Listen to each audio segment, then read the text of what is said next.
Assalamualaikum warahmatullahi wabarakatuh.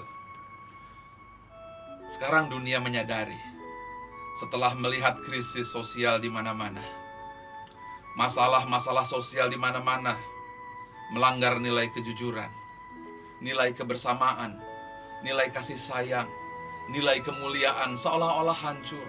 Yang lahir adalah korupsi, kemiskinan, dan kebencian di sana-sini, dan perpecahan yang terjadi. Orang yang kehilangan makna, bahkan akhirnya bunuh diri. Ini adalah sebuah fenomena yang terjadi, termasuk juga narkotika atau narkoba. Ini adalah sebuah permasalahan sosial karena akibat manusia kehilangan makna sejati, yaitu disebut dengan spiritual patologis. Inilah nilai-nilai spiritualitas yang telah dilupakan oleh manusia. Kecerdasan spiritual tentu saja tidak bisa berdiri sendiri.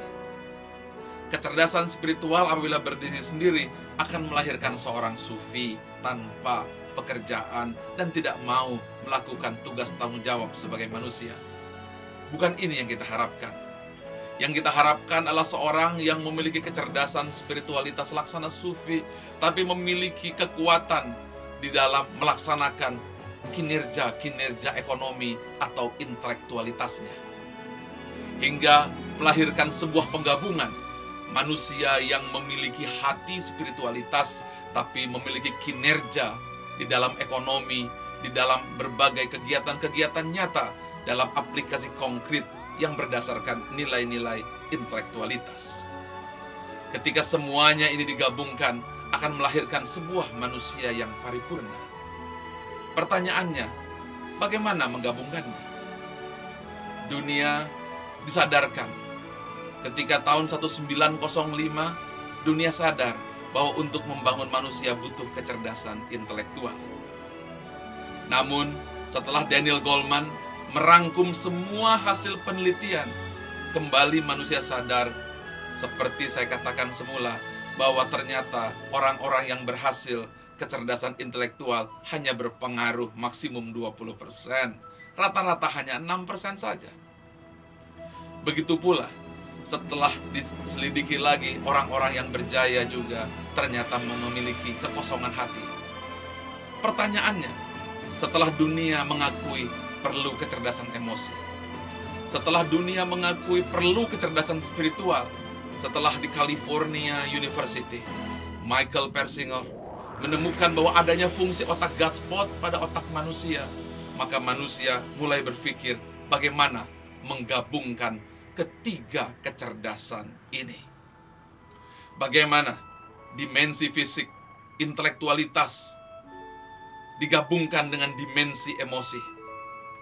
Dimensi emosi bagaimana digabungkan dengan dimensi spiritualitas. Hingga tiga modal ini bisa dirangkum menjadi satu kesatuan yang komprehensif tanpa dipisah-pisahkan lagi.